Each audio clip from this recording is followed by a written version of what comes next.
Post-eclipse entities. Hello again. Thank you for being here with me once more. I hope you are very well today. I am Marie. This information can be seen as science fiction, or as the viewer sees best, and I post it for entertainment purposes only. Still, I take my information very seriously, and for whoever has eyes to see. I probably don't have to say these next words to those of you who know me well and from some time ago, so this is mostly for the new people in my channel. I don't like to spread fear and concern and messages that lower your vibration. I'd rather empower all of you, reminding you who you truly are, and all that you are capable of, even, or especially in the face of strong paranormal challenges. So, besides giving you this piece of not so good news, I will also tell you what you can do about it, because you are not defenseless, far from it. It is difficult to talk about this kind of subjects here on YouTube because everything is very censored and controlled, so I find myself choosing my words carefully and using roundabouts when I could be more direct. The powers that be who control Earth from inside the planet have always made all kinds of rituals to bring the dark lower astral entities into the world of the living, mostly for their own benefit, exchanging rites of pass into the material world for favors that mostly involve getting more power and money, among countless other things they want, and this is no news. But, since the April 8, 2024, solar eclipse, we have detected a very large surge of lower astral activity invading the world of the living, or material existential realm on Earth. We have detected this in two main ways, or using two methods. The first is the use of highly sophisticated sensor equipment installed in the nose boom of our main starships and fighter-class craft, as well as in our 110cm drones.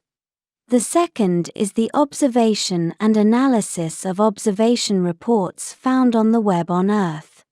We are fully conscious that most of what is published on the internet is false, as creepypasta stories are becoming ever more popular, but this in itself is indicative of entity activity interfering with human perception and values, forcing them to move in favor of manifesting more of what they like and want, by bringing all those things into humankind's reality.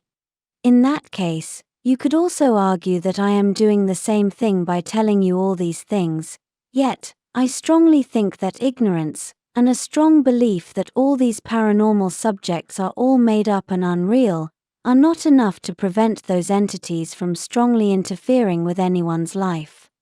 Very much on the contrary, as evidence has proven, they want humanity to consciously think that they do not exist, and that they only belong to the realm of science fiction, to prevent humankind from developing strategies and actions against them. All this while also making humanity believe in them, or be aware of them, just enough to favor efficient energy exploitation, as well as making humanity and its creativity manifest more of them and of what they want. Remember that all those lower astral entities have little to no direct contact with the greater source, so they must rely on the creativity and the manifestation capacity of people and creatures with a strong connection to source, such as the part of humanity that does have a soul, excluding the NPCs, of course, who are also products of the manifestation capacity of humankind. They alone cannot manifest their desired reality, nor themselves, so they need real souled humans to do all that for them. We study what we find on the web.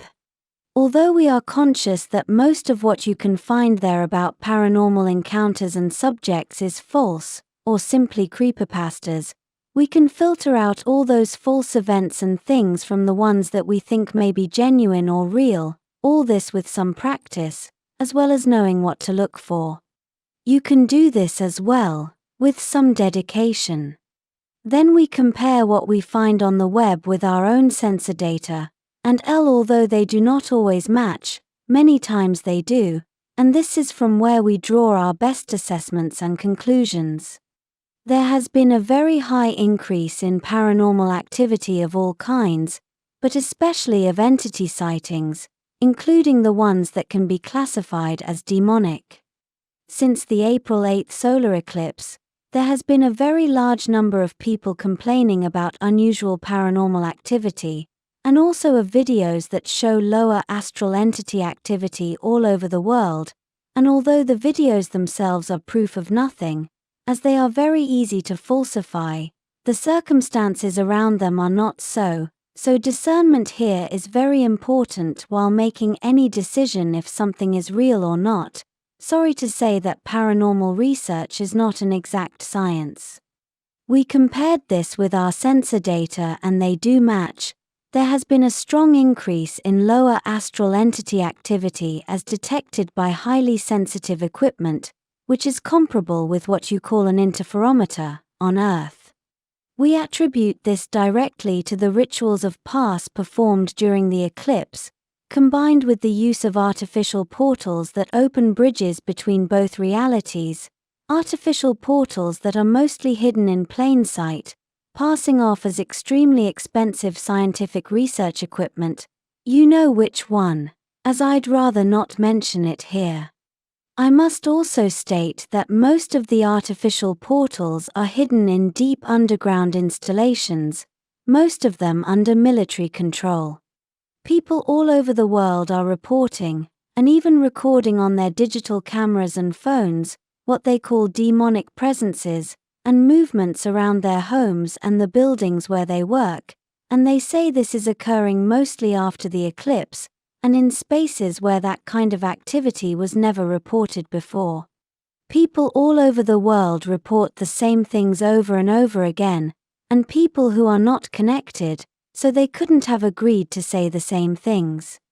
People are sharing over the internet, all kinds of apparitions, shadow people activity, ghosts, including highway and road ones. They are filming the movement of objects, strange shadows, and creatures with bizarre shapes, which cannot be attributed to camera glitches, and that would be quite hard to falsify. They also inform that strange creatures or people with demonic faces appear in their normal photographs, each time more often. The greater public, in general, is sharing more and more paranormal incidents of all kinds, including UFOs and crypto animals.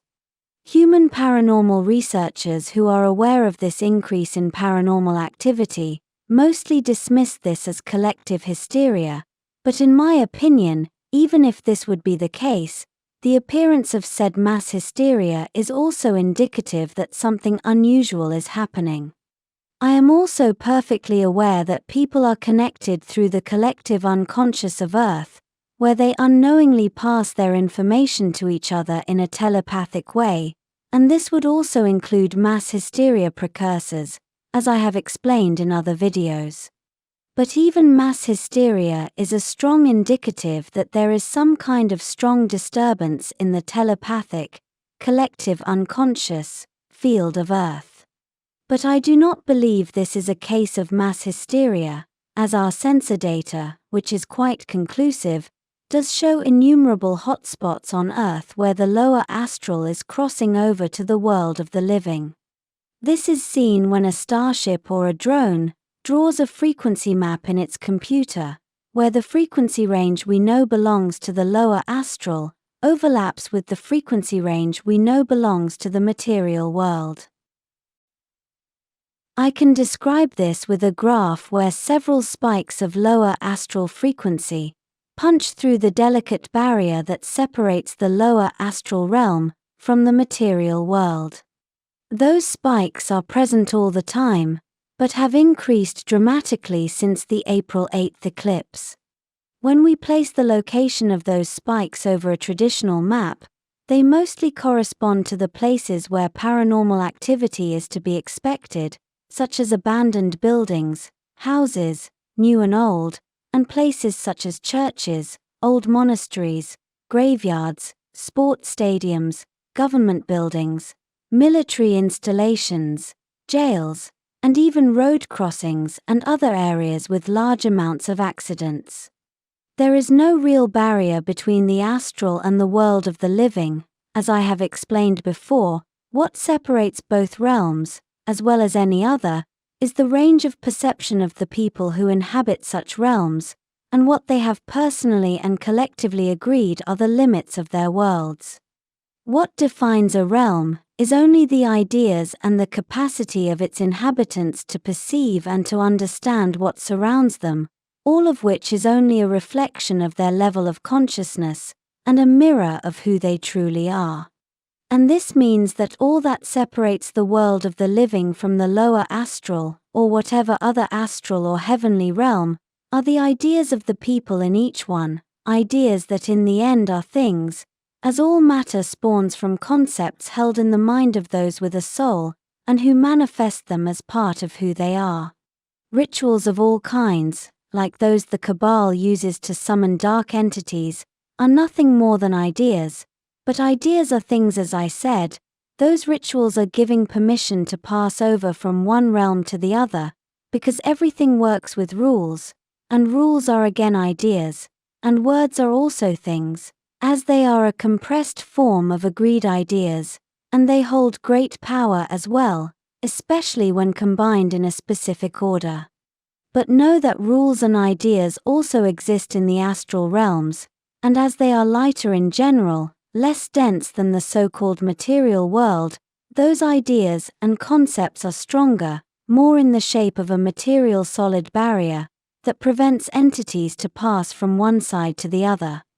Yet I insist that such a barrier is only of a mental form, only based on ideas, and that is precisely why it can be overcome by words and more ideas, especially when they are linked to perceptions and levels of awareness. And this brings us to what you can do about all this. In the first place, realize that there is a very real war between good and evil on Earth, everywhere, yes, but it is far more overt on Earth. It is a war for the minds and the hearts of the souls incarnated there, and those trapped there in the astral realms as well. It is a war of thoughts and concepts, and of values and ethics.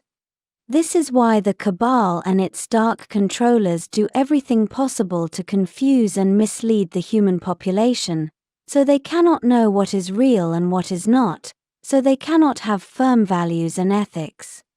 The reason why they are opening so many portals, which are nothing other than idea-based bridges between realms, is because they see the good side stronger than ever. They need to bring as many demons and dark lower astral entities as they can into the world and into the perception of the living to counteract the good work all of you dear starseeds are achieving. As the light rises, so does the dark to match it, and vice versa as well.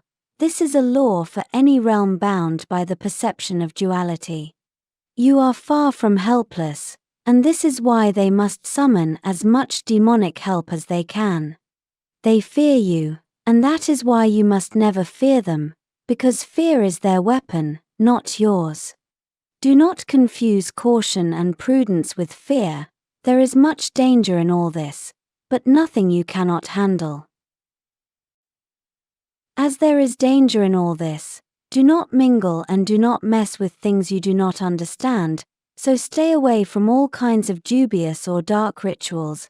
Know that they are not entertainment and they are not harmless.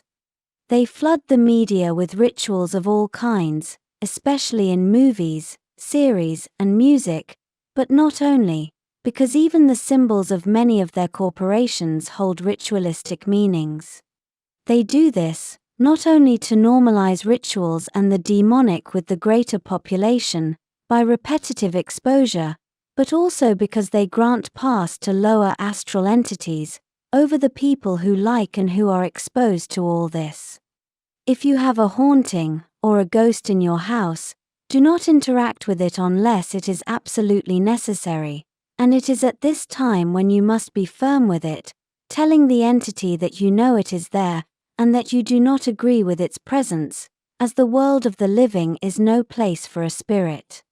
Friendly spirits and ghosts do exist, but they are rare and far apart, so what you have there is most probably something you most definitely do not want near you. Good souls tend to go to the afterlife and follow their own path, so it is the dark ones who get trapped between worlds. It is those with a lot of hate and a lot of resentment who are left behind or who choose to be left behind in the dark lower astral. Those are tricksters and liars, so do not believe what they say, or what they make you think, even though they may also do one or another good action, because it may be only a manipulative strategy. But overall, do not summon them, because what will come through most certainly is not good, and remember that they too can impersonate someone else, a loved one you may be trying to contact, for example.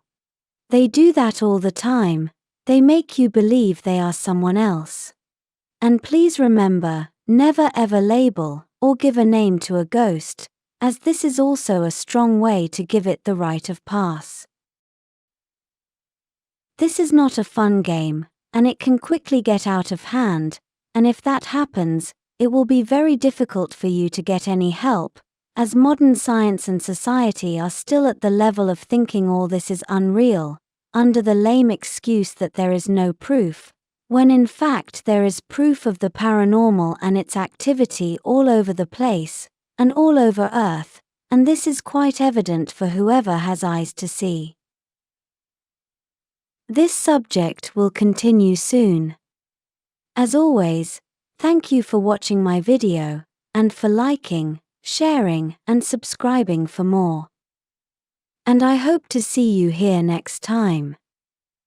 With much love, your friend, Mari Swaruu.